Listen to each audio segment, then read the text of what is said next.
Okay, yes, welcome to Village Church. Are you glad to be here today? Oh, wow, okay. Well, we're going to get you more pumped up than that. So I'm Pastor Jeremy. I'm the interim lead senior pastor of Village Church right now. And sorry about my voice. It's not the plague. It's just seasonal allergies. Don't worry. I'm not going to affect anyone. But I'm really excited to be here this morning because I didn't want to miss this. I wanted to introduce to you this week's special guest speaker. A couple clues to who this is. This person is someone you might know. This person, clue number one, used to actually be a pastor here at Village Church. Well, that could be in many number of people. Second clue, this person was the founding pastor of Village Church.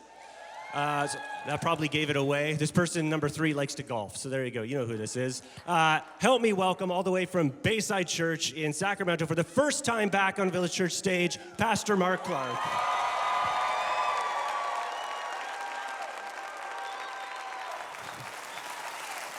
All right, shut up! Oh yeah, I'm supposed to stand back here. Sorry, Greg. Love you, guys. Man, so good to be back. So good to be with you guys. I have been tracking with everything you guys are doing, hanging out with the elders, chatting with them about stuff, chatting with the preachers and the pastors every week, watching what they're doing. My boy Andrew McCourt was up here a few weeks ago, the Irishman. My boy Ricky was here a couple weeks ago. And just been so awesome just hearing everything you guys are doing. Jared's doing an awesome job. Staff's doing an awesome job. So I'm super excited to be back here and hanging with you guys today. We're doing good. Aaron's doing good. The kids are doing good. The church is awesome down there. It's busy time. And it's sunny every day and 30 degrees every day. So I miss you. I do miss you. But kinda miss you. I'm just kidding. No, I really do miss you guys. John chapter 13, more importantly, here's what we're going to be doing. We're going to be talking about Jesus today. And this message is for it's kind of like the ragamuffin message sermon. It's like a sermon for the rest of us. It's a sermon for the people who feel pretty beat up in life. It's not for the righteous people. It's not for the religious people. It's not for the good people in this room. So if you're a good person in this room, you can leave now. This will be irrelevant to you. If you are a righteous person, if you are someone who doesn't have any problems, if you've never been broken, if you've never made any mistakes, if you're the person who's never watched like a rated R movie before because there's swear words in it, all right? If you're someone who didn't kiss until you were married, you're weird. And you're too righteous for this room, all right? So that's the reality. What we're talking about today are people who are a disaster, people who are a mess, people who've made mistakes, people who have sinned, and where do we actually find hope in the midst of that? So if you got a Bible, John chapter 13 is where we're going to start. Of course, we're in the Last Supper moment. We're in the upper room. All of 13, all the way through 17, 18 is Jesus now talking in light of this being his last day on earth, and he's hanging out with the 12 disciples. And last couple of weeks we've talked about that. And then in verse 31 of John 13 it says this, when he had gone out. Now the he, we got to stop there because the he is a guy named Judas. Judas Iscariot. And if you're new to church, Judas Iscariot is the guy who betrayed Jesus for 30 pieces of silver. He betrayed Jesus for money. And I'm not sure that's actually that unique to Judas, because I think there's people here who betray Jesus for money every day, right? There's people who elevate money over their call of Jesus in their life every single day. That's just the nature of being a human being. And so we beat up on Judas, and we're like, how many of you have kids named Judas? As Victor talked about a couple of weeks ago. You didn't never think about that. You're like, Jason, David, hey, what about Judas Iscariot? No, we don't want to call our kids that, because the reality is Judas was a bad guy who betrayed Jesus. Now, why was Judas' betrayal of Jesus such a thing? So it could have been just a stranger that betrayed Jesus. It could have been some truck driver just driving by. He's like, hey, look, there's Jesus. Go get him, Roman Empire. And they could have arrested him. Wasn't that? It was one of Jesus' 12 disciples who actually spent 3 years with Jesus, and he betrays him. Now, what's so important about that? Well, what's so important about it is because there was a few years ago, this guy wrote a book about the sins of the Bible and their place in the glory of Christ. And what there's a chapter called The Judas and the Suicide of Satan. And basically the premise of the chapter was Satan already knows he's defeated, and so he uses Judas in order to do one last dig at Jesus. Because if you have a friend betray you, it's worse for you emotionally, right? How many of us actually can like if any random, like there's people on the internet all the time who like make fun of me, like, I can't believe you dressed up like Harry Potter for Halloween, Pastor Mark. You're a false prophet, right? Shut up. I don't care who you are. I don't know you. There's people, I can't believe you moved to California. And then I looked them up, they're from Norway. I'm like, I don't care about you in Norway. Like, my job is not to pastor the entire internet, right? And so, but if a friend who I golf with twice a week sits me down and goes, you know, that Harry Potter outfit, I got questions. Then I'm like, oh, I want to have a conversation with you. This is the hard part about when a spouse betrays you in life. One of the greatest hardships anybody goes through is a spouse, someone you love, your best friend turned on you, talked behind your back, stuck you. Like, this is what's painful. Why? Because emotional pain is worse than physical pain, right? We would take a cut anytime versus the emotional, psychological pain of the things that we go through. And here is the plan. Judas is the one who goes out and betrays Jesus, and the emotional pain that Jesus then goes through. So here's the thing. This is what I want you guys to see. Jesus Christ is what the old hymn writers used to call the man of sorrows. This is the one who suffered brutally, not just physically, but emotionally and psychologically for you. And so we got to start to just be in awe of that. And some of us who are here, maybe you're exploring Christianity and you're like, man, I don't know about this Christianity thing. Listen, even if you're an atheist, even if you're agnostic, even if you're a skeptic, this should make you go, Jesus Christ suffered immensely, emotionally, physically, and here's the crazy thing about it. He knew that he was gonna suffer and he came anyway. That should make you want Christianity to be true, right? Like, even if you're like, I'm not sure about it, you should look at Jesus, the one who actually knew he was gonna die, suffer emotionally, suffer physically, and go, my gosh, he came anyway. Why did he come? He came to save you, to reconcile you to God, to provide a way to forgive you of your sin, to forgive you of your mistakes, to forgive. And so this is the one that we go, my gosh, I'm actually gonna sit back and say, Jesus Christ did this for me. What am I gonna actually do with him? Because some of us in this life, we got to recognize when we're reading the Bible, we ain't always the disciples. Like, when we read the Gospels, we're like either Jesus or we're one of the good, like, we're like, hey, I'm Andrew, I'm throwing the nets around. I'm James, I'm John, I'm Peter, just trying to be a good person and follow Jesus. Sometimes you're Judas, right? Sometimes you have to understand you aren't the hero of the story. You're the villain that Jesus needed to come and save. That's the reality. You have to recognize yourself as sinner. That's your default position. And Jesus had to come and actually save you because you're playing the role of Judas in your life. And so here's the problem. I think what happened with Judas happens to us all the time. Every day we wake up, we cheat on Jesus, we betray Jesus. And here's the thing I want to say to us as a principle for our life. We got to make sure that this isn't where our heart is, because if your heart is there already in the dark, it's just going to come out at some point. Here's what's inevitable in life. What's true about you in secret at some point is coming out. At some point, if you have it in your heart to betray him, at some point, you're going to go out. You're going to, and my friend told me the other day, a story about his buddy. He was out front of his, this happened like a couple weeks ago. He was out front of his house and he was like washing his car or whatever he's doing. And this woman came out of her house. Neighbor friend knows her. She comes out and she gets in her car and she goes to leave and she's sitting in her car for, 4 or 5 minutes. And all of a sudden she gets out of the car. And the guy hears her go, what a dirty pig. I can't believe you. What are you doing? And she gets out of the car, she slams her and she walks inside the house. And so the guy's like, what happened? A couple days later, he sees her. He's like, what happened? I don't understand what happened. And she's like, oh, and she wouldn't tell. Finally, the husband came out. He's like, oh, man, I'm such an idiot. He's like, what? Well, so the guy goes down into the bathroom, and he pulls his phone out, and he starts looking at dirty videos. But the problem is, it's connected to the Bluetooth in the car.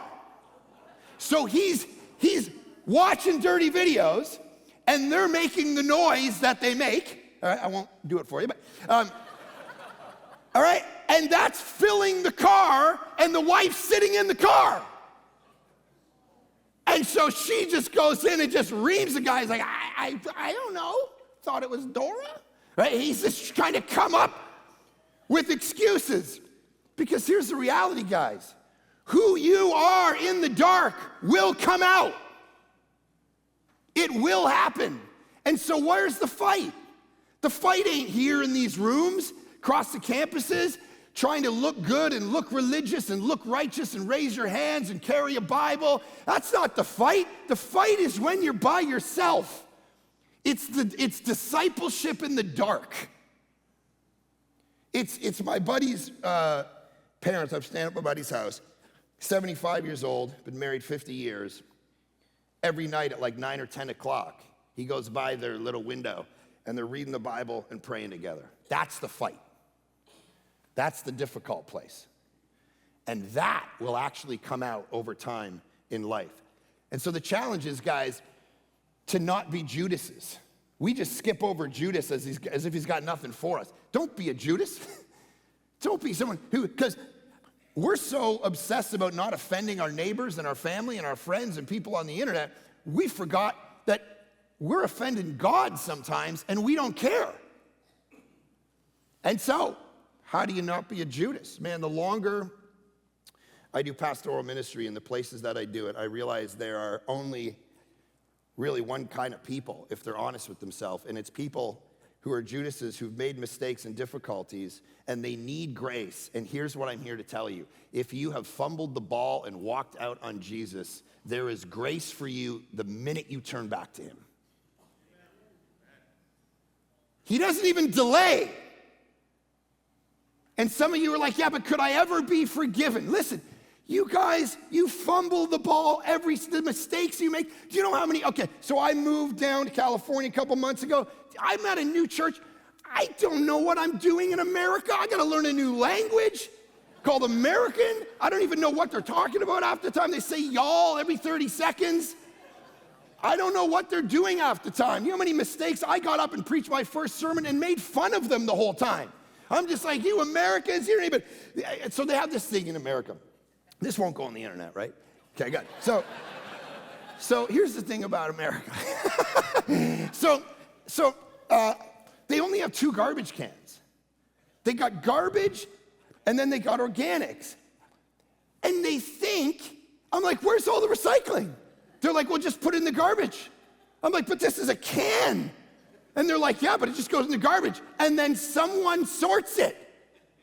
That's what they think. And so I got up and just made fun of them. I'm like, guys, no one's sorting it. It's just going in some big pile somewhere, and you guys just move on with it. Someone's sorting it, Tom. Yeah. No, they're not. So anyway, I'm just saying the emails weren't good on that one. And then I did a thing on, anyways, so I'm just saying it's not going smooth. Little bumpy. We make mistakes all the time. I got invited to a celebrity golf tournament a week ago. So I go up to a celebrity golf tournament in Napa, I know.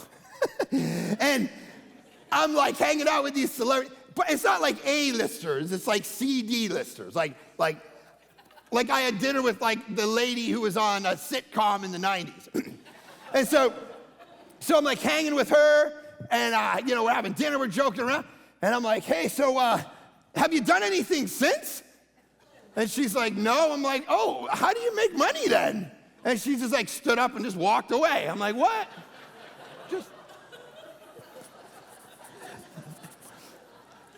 And then I met David Justice at this call. You know David, sports fans.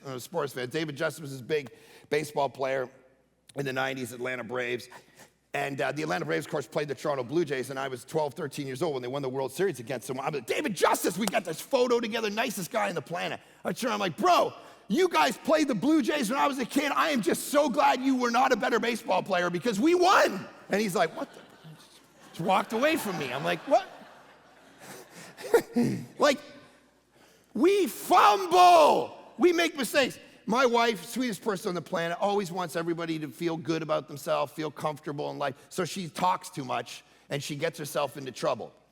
so we get down there. She gets invited to this women's thing. They're all hanging out. And they're like, hey, so they get talking. They're like, does Mark like tanning? Like just sun. He seems to love just always wanting to be out in the sun all the time. He works out in the sun. She's like, oh man, he loves the sun. By the time the summer's over, he's gonna look like George Foreman.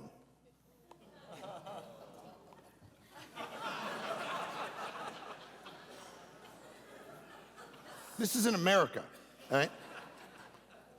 Now, the group just quickly moved on, and she's like, I don't understand what everyone's problem is.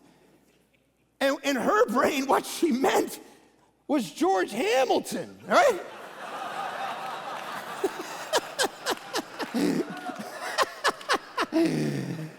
They thought there was gonna be a race war. All right? He's like, no, I meant George Hamilton. Dude, you fumble, you make mistakes, you sin every single day of your life. You have been a Judas.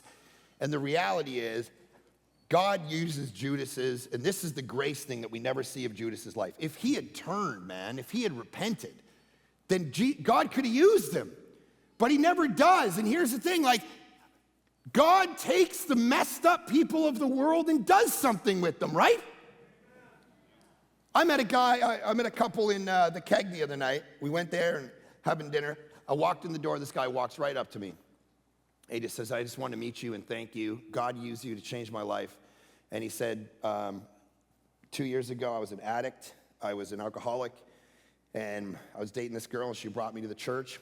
And heard about Jesus from you. I gave my life to Jesus, started reading the Bible, and my whole life transformed. I've been 2 years sober. Everything about my life is different. I think they're probably here today. They said they were going to come today. Dude, that story made it all worth it in the sense of that is what it's all about. This is what God does, for those of you wondering in this room. He transforms people still. It's what he does. And it's never too late. If you got breath in your lungs, it's never too late to turn it around. He transforms. He changes what you want to do. He gets inside. He changes your affections. If you read St. Augustine, he wrote this little book called Confessions. St. Augustine was one of the greatest thinkers, one of the greatest Christians in the history of Christendom. Writing in the 300s, the 400s, the most brilliant guys ever lived. But before he became a Christian, he had a sex addiction, and he couldn't figure it out. He'd go to all the brothels, he'd be with all these women, and then he becomes a Christian. He's trying his best to focus on Jesus, change his life, and he's walking down the street, and one of the ladies comes out of the brothel and says, Augustine, look, come here. And he's like, no, I can't do it. I gotta go. I gotta just keep my head down and go. She's like, Augustine, come here. Augustine, don't you recognize me? It is I. I was reading this story the other day. She goes, it is I. And he turns around to her and he goes, yeah, I know, but it is not I. I have changed. Something about my life. I have been crucified with Christ. It's no longer I who live, but Christ who lives in me. My whole identity has shifted. I am not the same person anymore. That's what can happen to anyone in this room, across these sites, watch it on the internet, hopefully not in America. All of you can change.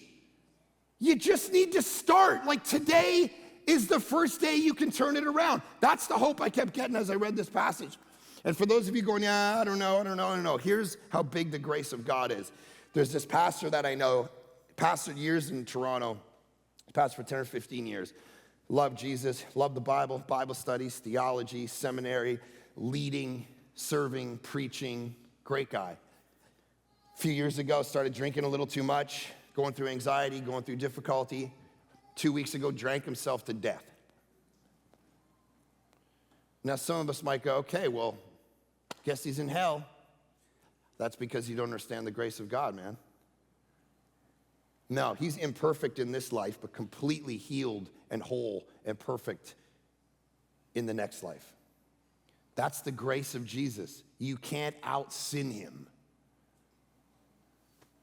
And some of you don't even want to start to change because you're like, there's no way he can forgive me. Believe me, he can, he will, he sustains. Okay, that's verse 31a. Then Jesus said, oh, this is beautiful, because this is how all this happens. This is how all this grace and power happens. Jesus said, the Son of Man, this is something that's come up a couple weeks ago. I think Chinchilla dealt with it 4 or 5 weeks ago. One of the other pastors of the church. Son of Man, it's Jesus' favorite term for himself. It's used like 60 to 70 times throughout the New Testament, throughout the Gospels. And basically it comes from Daniel chapter 7. Daniel chapter 7 is this passage of the Old Testament, very apocalyptic and weird imagery about all these Assyrian and Babylonian empires. But one day, all of them are going to be stripped of power, and it's going to go to one like the Son of Man. And Israel understood that that was going to be them or their Messiah at the end of time. So the idea was a Son of Man would arrive, and all the powers of the empires of the world would be stripped and be given to him, and this great moment of salvation would happen. It's called, so let me teach you a technical word. It's called eschatology, okay? So the Greek word eschatos, is the word for end times or last days. So basically in theology, they take Greek words and they just put them in front of other words, and then that's what you're studying. So the Greek word for theology, God is theos, and that's why when you study God, it's called theology. So you go through it. So eschatos is an eschatology. It's the end. Actually, funny, there's a retirement home right near my house that I drive by every single day, and it's called Eschaton Retirement Home. Like literally, these people don't understand. The guy who started that just put last days right in the title. Like that's the name of the retirement home. It's like, you're in your last days. You won't be here long. You can come hang out for a bit, but you're done soon. Right in the title. So that was, this Son of Man thing was an eschatological belief. It was going to happen at the end of the world. At the end of time, God was going to bring justice and righteousness and hope and forgiveness of sins. And what happens is Jesus says, this is happening now in me. The end has come, ushered into the present. What I am doing right now, all the powers of the world are being stripped and they're being given to me. Now, how's that going to happen? Because I'm going to be glorified, and the great moment of glorification for Jesus all the way through the Gospel of John, since chapter 2, is the moment of the cross. That's where the glorification is. That's where the accomplishment of the defeat of Satan, sin, and death is. It's on the cross of Jesus. The moment of glory for Jesus is the moment he defeats sin. But it doesn't look, and here's the thing for us, and I need you to grasp this. This hit me the other day. I was reading Romans 8. Doesn't it look like Jesus loses? According to the ways of the world, the empire kills Jesus. He's done. He doesn't survive. He gets on the cross. They kill him. And for those 3 days, he's a loser. And then I was reading Romans 8, and Paul says, reflecting on the church and what our job is and what our experience is, he's talking about our suffering and our pain and our persecution. And he says, we're dying all day. And what struck me is the fact that we as Christians, we in the church rarely embrace the idea that we're allowed to die all day and fail. We want to look like we succeed. We want to win the culture war. Right? We want to be the victors. We want to be successful. We want to get ahead with our money and our possessions and our beauty and our intellect. And the whole framework of the Bible is, wait a minute, maybe a people who are actually faithful to the way that God wants them to function in the world will lose in a world this corrupt. Because if you're running in a race and everyone's juiced up and you're not juiced up, are you going to win or lose? You're going to lose. And the loss is the victory. That's what Jesus, he gets glorified. He gets crucified. And in his crucifixion is the victory. So you go out, you go to a country that is persecuting Christians, and you die telling people about Jesus. Did you lose? You won, man. You won. And we have this all flipped upside down. We're dying all day, the Apostle Paul says in Romans 8. And that's the victory. When you take the heat, when you get the persecution, when people are against you, that's the victory. You don't have a culture war to win. In fact, if we lost it, that might actually be to the glory of God. Because the world's so messed up, how could we win? So Jesus' moment of glory, the thing that we think he should be, riding on a big stallion, coming in victorious, he actually gets crucified. Now, the glorification moment, God is gloried in him. If God is glorified in him, God will also glorify him in himself and glorify him at once. This great moment of the cross that some of you haven't even trusted in yet.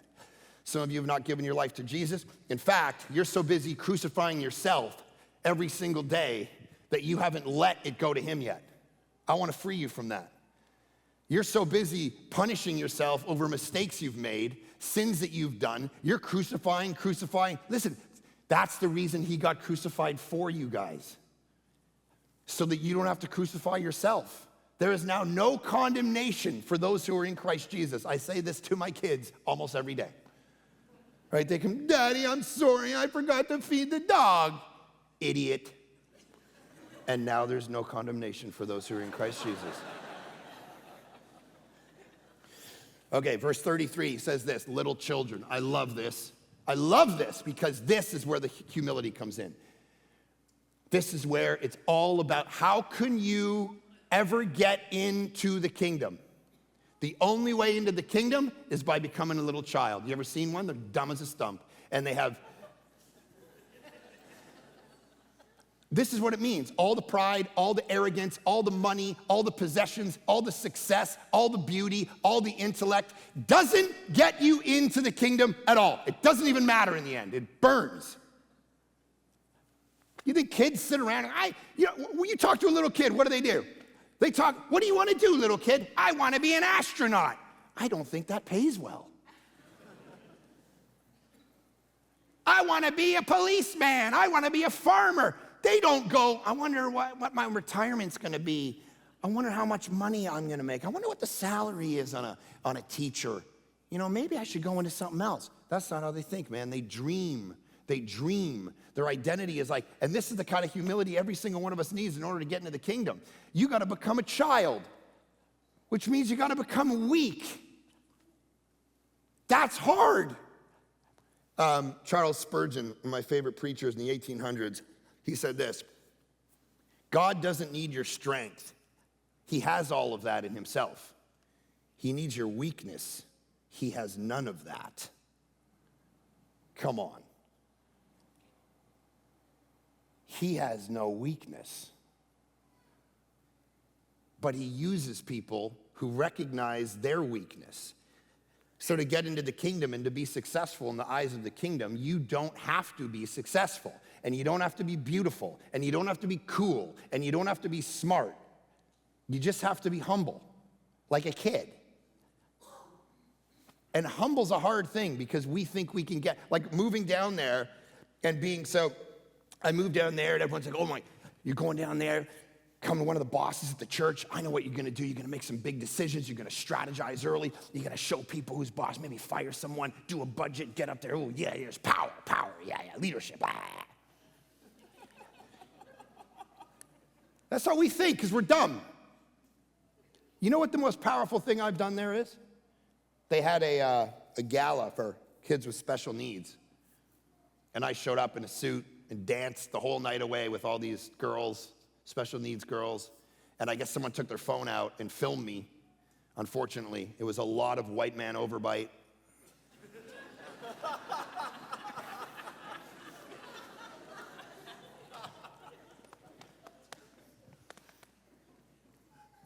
That's the thing that went viral. And that's the thing people at the church still talk about. That's the thing that had impact and influence on them. Big decisions, budgets, leadership, rah. No, dancing with the least of these. You want to get ahead and progress, the only way to do it is through humility. Is to go, I'm not all that, I'm not that cool. See, here's the thing. What we got to realize is, most of you are going to do a 1 Thessalonians life where Paul says, here's the will of God for your life, that you live a quiet and simple life. Most of you are not going to start mission organizations where you take the world for Christ. Most of you, it's going to be like, I got to get the kids to soccer practice. I love Jesus. I got the grocery list figured out, and I'm working on my marriage. Boom! That's the will of God for your life. Like a little kid. Doesn't aspire to necessarily change the world. Some of you will. But most of us are here. And it's going, I'm going to just let God do a thing because I don't know what to do. Preach Christ, this guy Zinderdorf said. Die and be forgotten. Oh man, that's the new mantra of my life. Preach Christ, die, and be forgotten. I just want to be forgotten because then Christ is glorified. So he says, Yet a little while, I am with you. Which is very interesting. I'm with you. You know, it's interesting.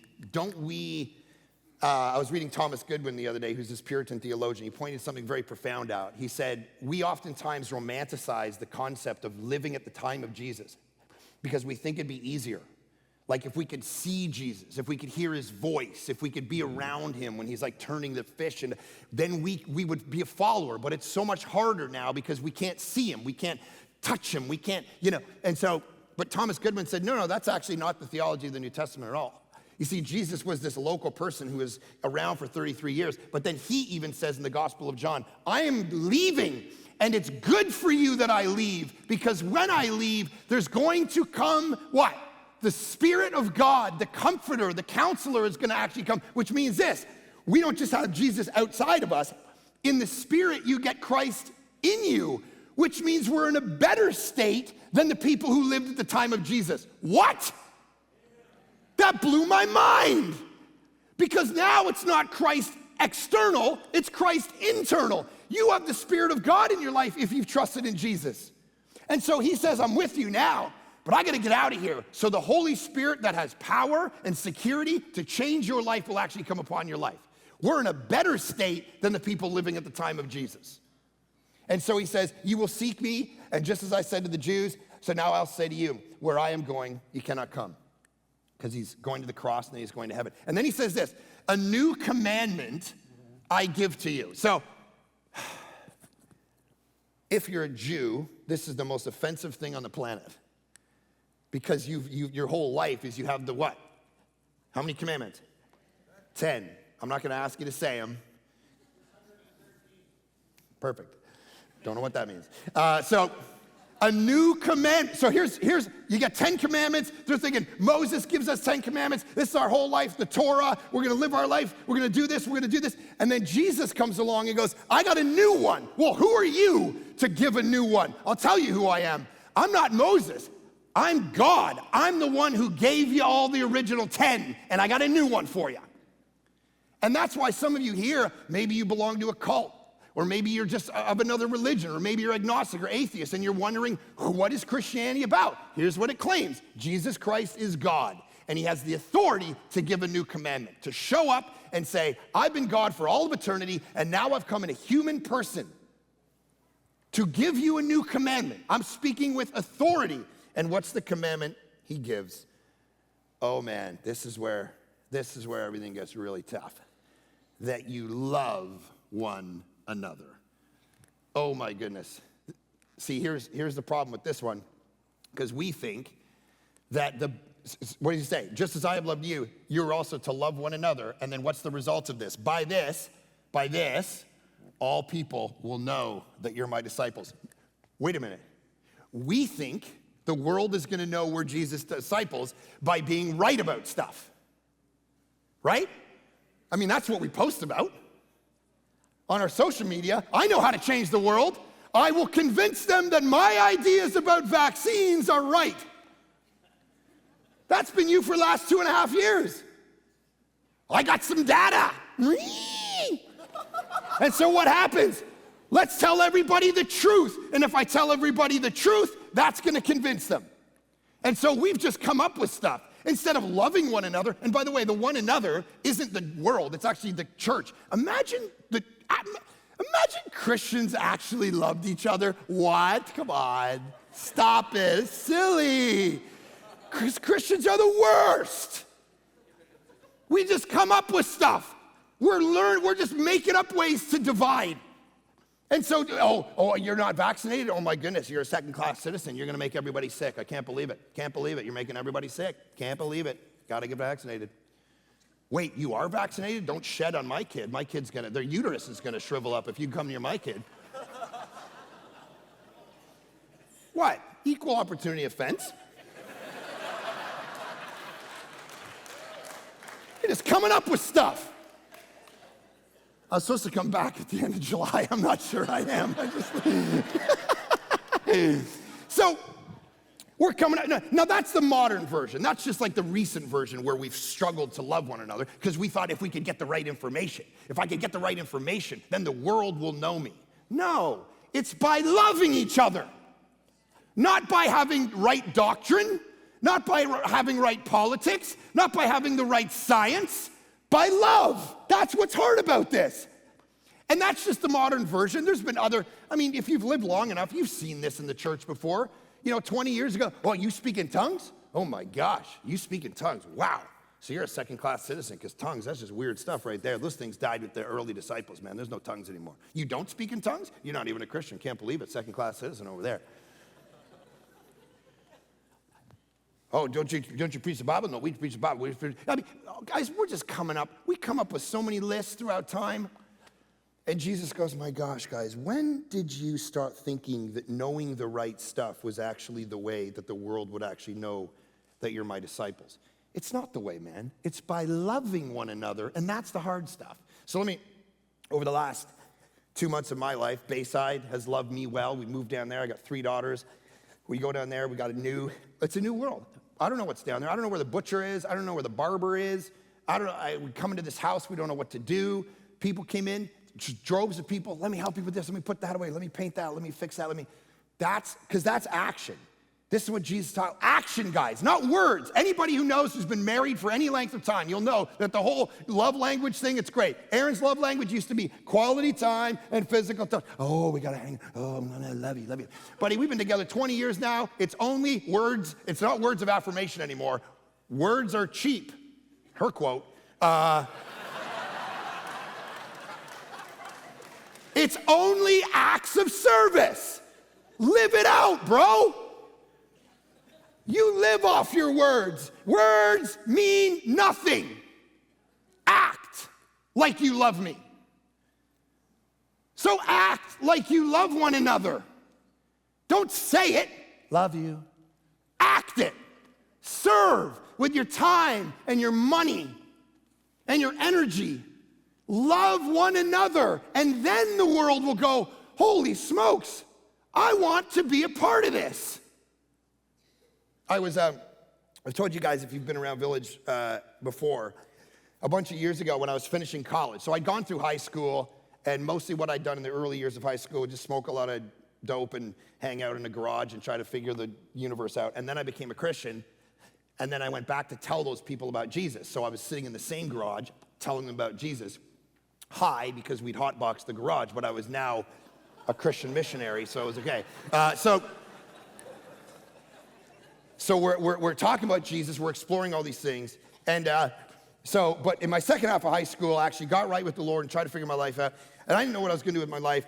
I was going to go in the film ministry, and I was going to do all these things, and then I ended up in college, in Bible college, and loved it, and footnotes and papers, and it was amazing. I loved it. So it was 4 years of that, and I come to the end of it, and I wanted to become an academic. I wanted to go to college. I wanted to go overseas and do a PhD and do all this stuff. So it was really important, so I dug in all these papers, and then at the end of college, they came to me and they said, hey, we realize you're lacking a credit from high school. You got to go back to high school and actually finish your credit. I'm like 23 years old. I've been in college for 4 years, and I go back to high school with a bunch of 17-year-olds who've never written a paper in their life. It was like a John Hughes film. I go back, and I'm hanging out with all these high school kids for a whole summer, 17-year-olds. And what happened there is I'm telling them about Jesus. We're sitting around, and all of a sudden 2 or 3 become 20, and we're sitting around, we're gauging ideas for a whole month, and then the teacher starts to make fun of the Muslim girl, and I stand up for the Muslim girl. I go, hey, listen, you don't know anything about the Quran. You know nothing about her traditions. And then he starts to make fun of another girl, and I stand up for her. And by the end of that month, here's what happened. All of them said, we don't believe one iota of what you believe, but we want what you've got. Because it's just different. That's how the world knows us. Not by our words, not by our posts, not by our intelligence, not by the fact that we're cool, not by the fact that we're beautiful, not by the fact that we're successful and we got cool possessions.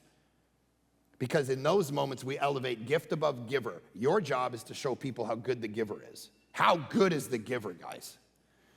That you treasure the giver above everything else. That's the hope. And so that's where the whole passage ends. Verse 36, Simon Peter said to him, Lord, where are you going? And Jesus answered him, where I am going, you cannot follow me. Oh, love this. But you will follow afterward. The only way any of us get to heaven is because Jesus says it. Jesus gets us there. You can't get there by yourself. You can't get there with religion. You can't get there by being a good person. You can't think your way into it. You can't social media your way into it. You can't politicize your way into it. It's only when Jesus says, you're going to come to. Not because you're perfect, but because I'm perfect. And so I'll leave you with this. I was watching this Good Friday sermon, and the guy said, you got Jesus in the middle cross, you got a guy on his left and a guy on his right, and the guy on the right says, hey, you should get us down from here. We're revolutionaries. We got to get out of here. And then the other guy goes, hey, can you remember me when you come into your kingdom? Like a little child.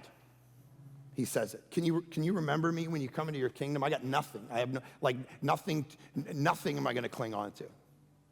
I got no reputation. I got no beauty to speak of. I got no money to speak of. Who knows if this guy's getting crucified, his marriage is a disaster. I got nothing. Can you remember me when you come into your kingdom, please? Humble. And Jesus goes, yeah, today you're going to join me in paradise.